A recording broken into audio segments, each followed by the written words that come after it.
For the first time in a long time, the Chicago Bulls really do feel like they have a direction. And while some Bulls fans are understandably upset with how the Chicago Bulls handled their second-round picks this year, with Caleb Wilson coming in at the 4, Dailyn Swain came in draft at 15, then you also have Kam Jones added in a draft day trade to go along with Toby Awaka, and Jalen Sellers added on two-way deals shortly after the draft.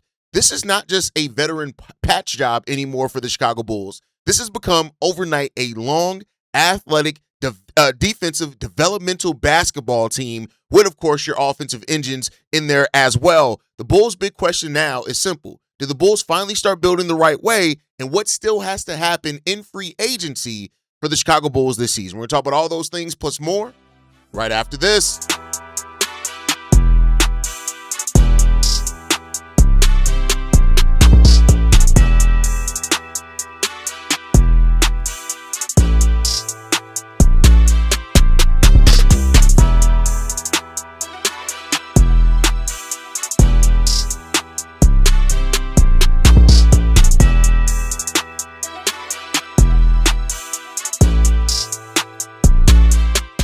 What's going on, Bulls fans? Welcome to another episode of Chicago Bulls Central, your number one spot for everything Chicago Bulls related. I'm the host there, Haize, but more importantly, you guys can follow the channel at Bulls Central Pod on every social media platform we happen to be on. With that said, let's go ahead and get into this content for today, y'all. And the NBA draft is now complete, right? The draft is complete. The two-day draft is now complete. The Bulls walk away in the first round with Caleb Wilson and Dailyn Swain, and I love both those picks. Even though Dailyn Swain is not Cameron Carr, which a lot of Bulls fans wanted to see drafted, he brings somebody that was one of the best isolation scorers in collegiate basketball over the last 10 years.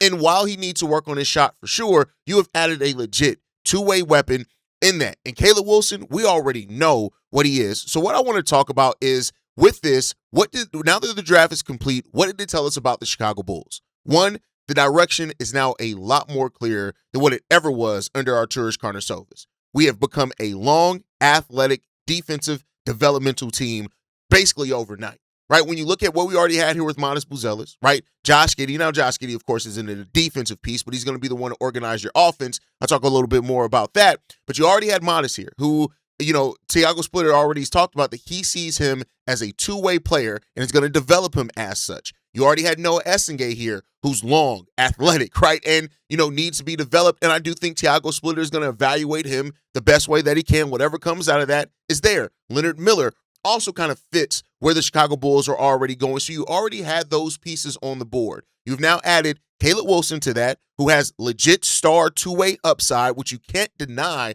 right? Yes, you can talk about his shooting profile and stuff like that and how that needs to improve. And then you added Dailyn Swain, who is a legit two-way player. The way that he scores may not fit the Bulls' biggest need as far as we need some three-point shooting desperately. We'll get onto that more in a second. But you have those players in here. And then I love what the Chicago Bulls did with their undrafted free agents in Toby Awaka, and also, who, by the way, Toby Awaka was the number one rated undrafted free agent.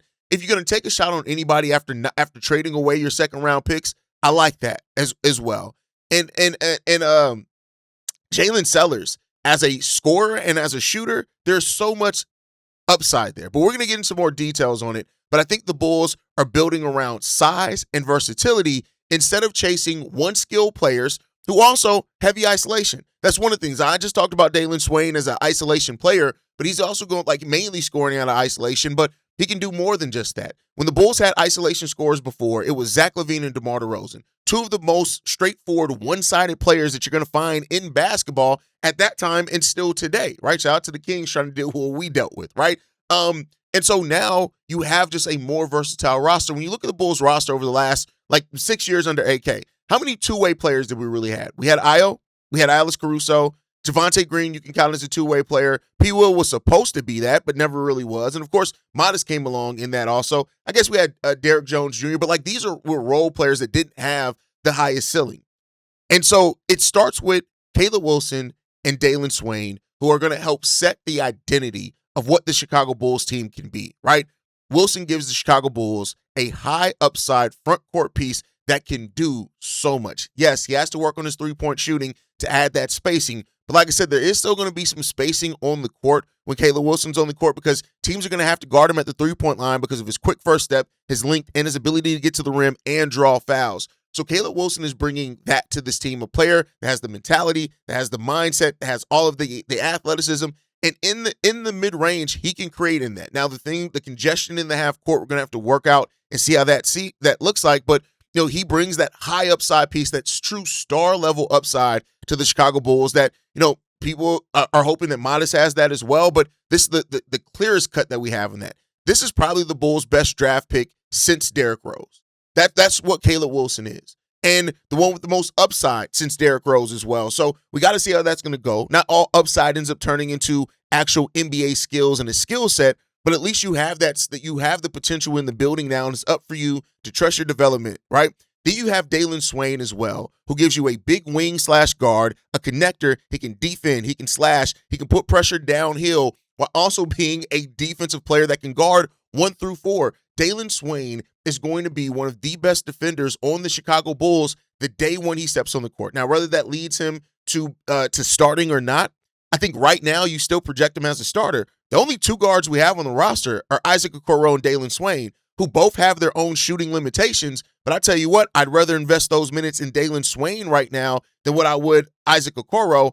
And I don't think Tiago Splitter is going to start Josh Giddey and Trey Jones together like Billy Donovan did last year. So you have Dailyn Swain who's going to be able to come in there, do that while still, again, in the half court. When like Dailyn Swain, I know he's not the most traditional go and get you a bucket guy, but because of his ability to score in isolation, he's probably one of the best examples that we have of that. The Bulls need when the shot clock is down, when you are in the half court, let's give somebody the ball and let them go get a bucket. Dailyn Swain could turn into that guy, even if it's not via having the three-point shooting. That's how good of a scorer he is. And I think that some Bulls fans have missed that, focusing on trying to make comparisons to Dalen Terry or Thabo Sefolosha or some of the other crazy comparisons that I've seen to Dailyn Swain. This guy legitimately is a great isolation scorer that can go out there and get you a bucket when you need it. And that's what I really like about that, right? So while Dailyn Swain and Caleb Wilson both have three-point shooting limitations, both these guys still have varying ways that they can score while bringing versatility to the defensive side of the ball, right? So the question becomes about these guys is that, they fit the slap together. The first round, you got all the size, length, athleticism, and physicality you could possibly want for the Chicago Bulls. And now you have switchable bodies added with Nic Claxton around Modest Buzelis, around Josh Giddey, right? Like that's something that hurt the Bulls a lot with the Kobe White and Josh Giddey builders. You didn't have those big switchable bodies. You now have switchability all throughout. Like I said, things are going to change in free agency, but right now, I personally have Dailyn Swain marked in as a starter. Now, I don't know if Tiago Splitter is going to want to start that much youth on the court together at one time. He may want to stagger those guys. But right now, my projected starting lineup is Josh Giddey, Dailyn Swain, Modest Buzelis, Caleb Wilson, and Nic Claxton.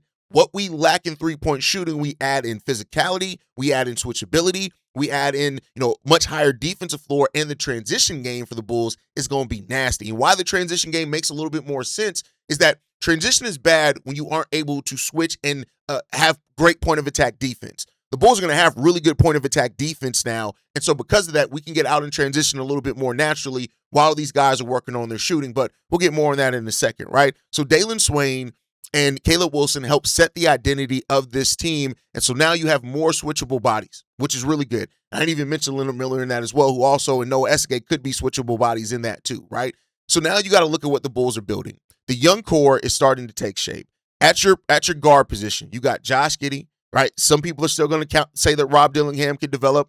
Let's throw him in there because I know for the conversation. Kam Jones, who we acquired in a trade, I'm kind of iffy on. Like, he has a non-guaranteed contract, well, partially guaranteed, so the Bulls can get out of that to create another open roster spot if they decide to do so.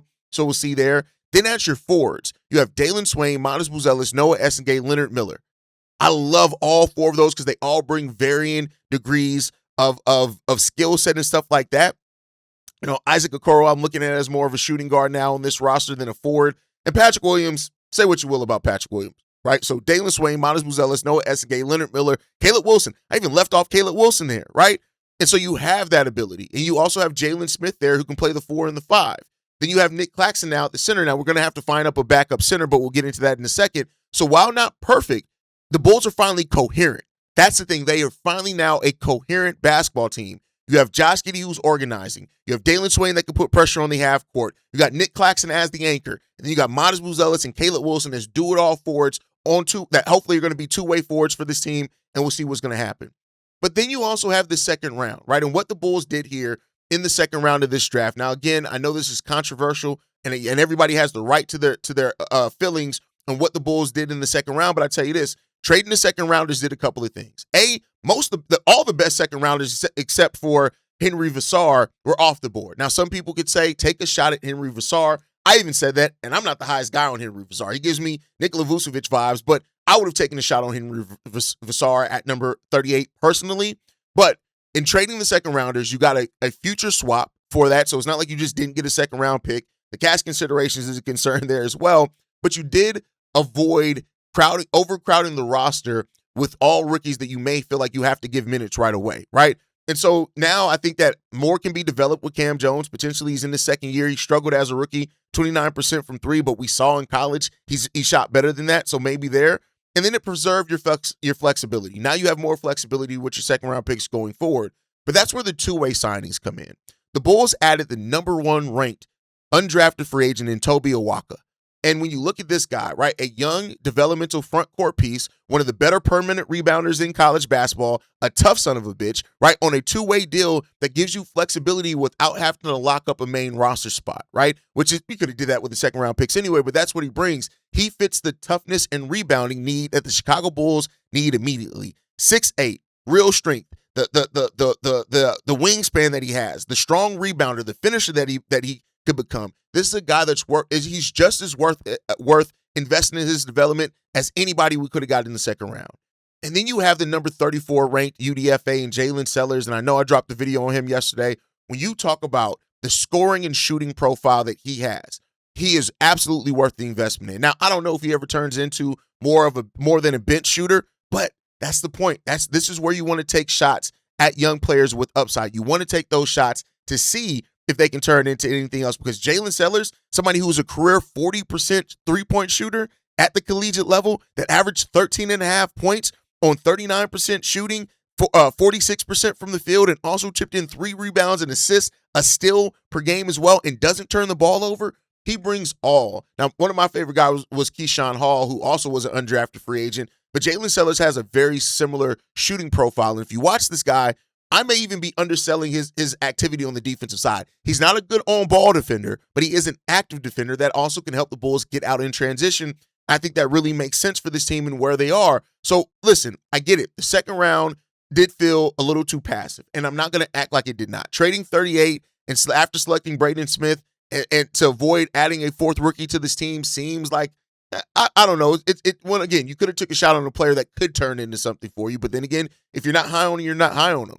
But the two-way signings of Toby Awaka and Jalen Sellers, I love both these guys for what they bring in potential, and they're worth investing the development in, and that's the thing that you look at. So this team is starting to take shape, but there's definitely still needs that this team has, and so now I want to look at those needs. At least I have this down as the Bulls' biggest needs. You can tell me if you agree. You can tell me if you disagree. Number 1, reliable shooting.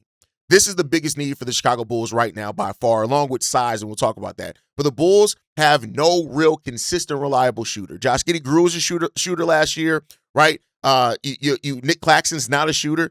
Swain, not a shooter as it stands right now. Noa Essengue, not a shooter right now. Caleb Wilson can shoot in the mid-range, not a three-point shooter. So these guys are not proven high-volume NBA spacers, right? So even Josh Giddey's growth as an off-ball shooter last year, we're going to have to rely on that a lot this year, as well as Buzelis growing as a three-point shooter based off what we have right now. So the Bulls need shooters, and they need shooters that are going to force the defense to stay attached to them to add and provide more spacing. Then you also the half-court creator. We got that in Josh Giddey. That's good, right? You got that in Trey Jones, who also creates. And that's what you're going to have, right? You're going to need that guy to organize this offense because of the lack of self-creation that the Bulls have on the team right now. And then backup center depth is a huge need still for the Chicago Bulls. Nic Claxton right now is the starter. Jalen Smith is more of a stretch big man than a physical anchor, and I think he's been better at the 4 than what he's been at the 5, but he's probably still going to play some 5. The Bulls need a backup 5, which could lead to Zach Collins coming back for this team or Nick Richards. We'll talk a little bit about that in a second, right? And then I also think you need veteran shooting off the bench, right? You need that consistent shooter that is going to be able to come in and is going to make shots. Could that still be Colin Sexton? Is that Anthony Simons? We'll talk about that in a second. Point of attack defense, I think, is going to be pretty good, right? You got guys like Swain, you got guys like Caleb Wilson, you got guys like Isaac Okoro in that, and I think those guys are going to be there. But outside of that, well, Tre Jones is also a point of attack defender. He's a really solid defender there. So I think that you're going to, who can pressure the ball? That's going to be, can you do it consistently? Because you have rookies, the question is how consistently can you do it? And then one of the biggest needs as well is half-court offensive structure. Now, this is going to be on Tiago Splitter.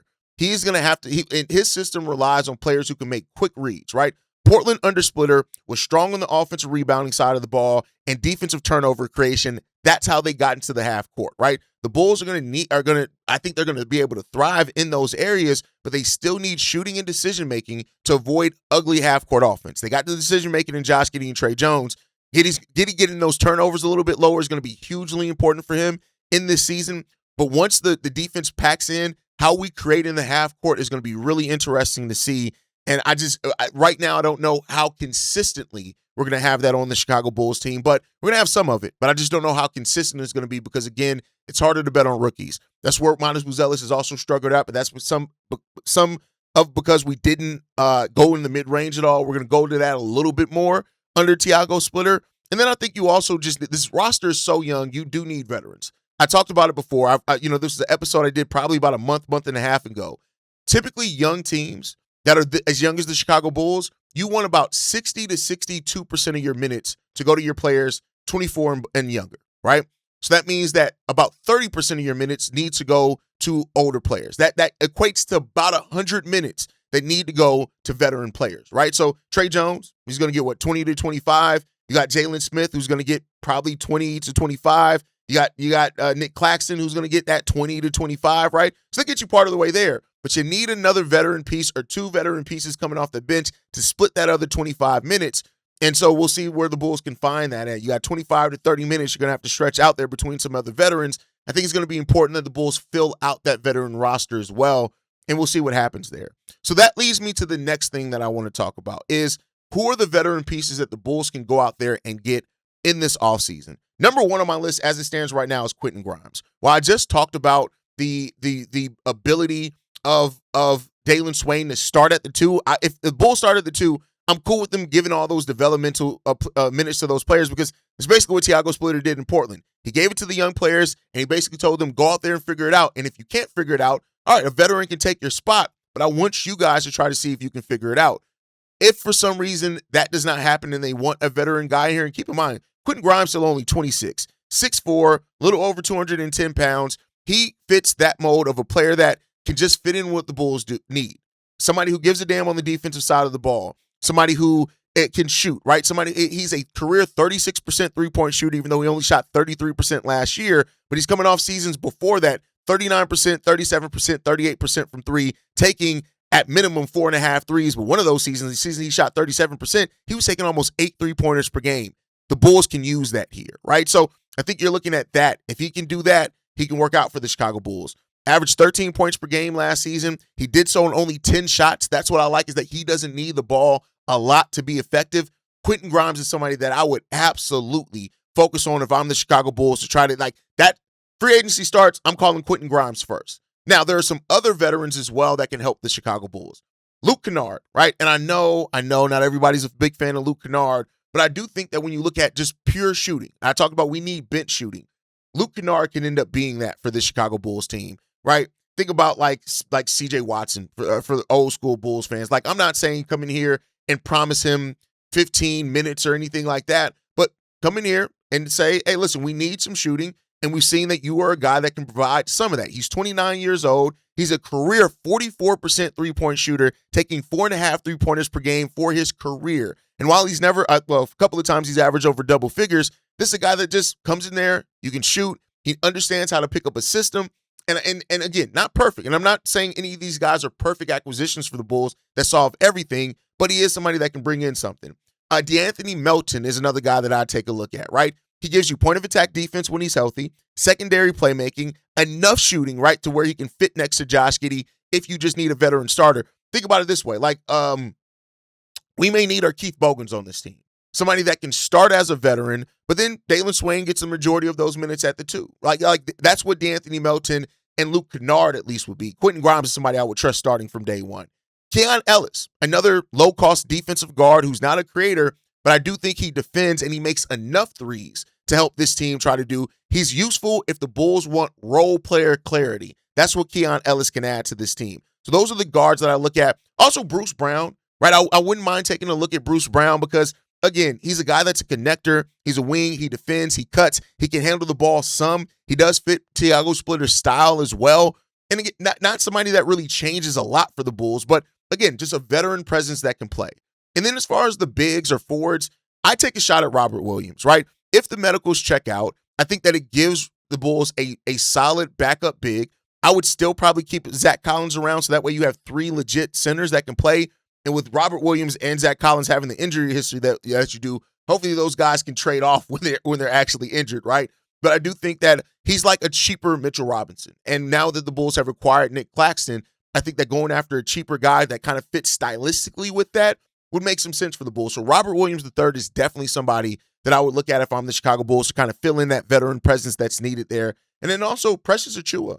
I wouldn't mind taking a shot at a Precious Achiuwa in this offseason because I do think he's somebody that can bring some type of dynamic that the Bulls need. Again, these are not guys that I'm saying you bet the farm on. We only need to spread out 20 to 30 minutes for these veterans. Precious Achiuwa is somebody who's 26 years old, average last season 10-6, right? I think he can do that again for the Bulls team coming off the bench. To go along with the 6 rebounds that he had, he also averaged almost a steal and almost a block per game. Just a solid veteran, shorter at 6'8", but I think he can provide some of that small ball 5 and power forward production that the Chicago Bulls need. Not the biggest front line. I'd rather go Robert Williams, to be honest with you, but somebody that can bring that side of it. So these are the players that if I'm the Chicago Bulls that I think that you can bring in. You have Luke Kennard, who is the best pure shooter probably, right? Just come in, shoot threes.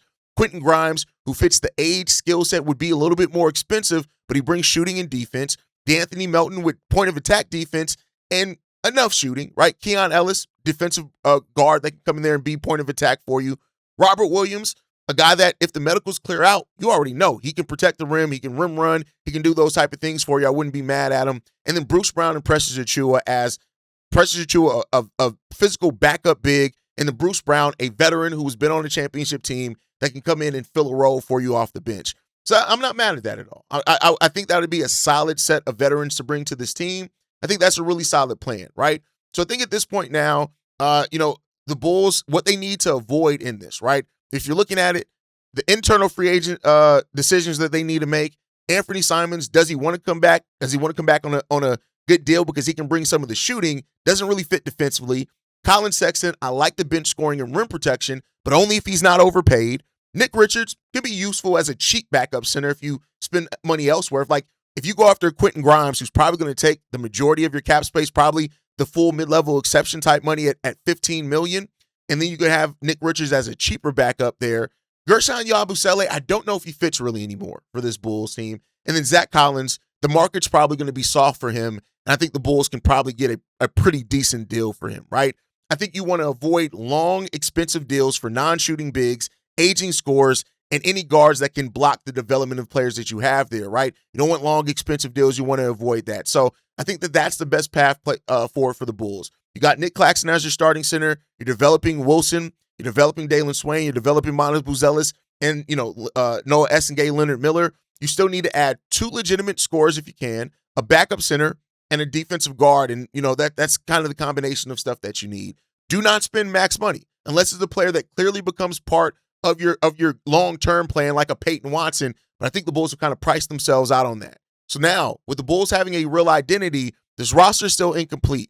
We'll talk about on tomorrow's episode players that the Bulls can go out of to absorb into their cap space. We're going to get into that and what deals could be out there for the Bulls. But I think right now we sit in a pretty good space, and Bryson Graham has done some pretty good things today. So that's going to do it for today's episode, though, of Chicago Bulls Central. I want to hear from you guys. After the draft, do you finally see the vision for the Chicago Bulls roster, or do they still have too many holes to really call it a real direction for yourself yet? Drop your thoughts in the comment section down below.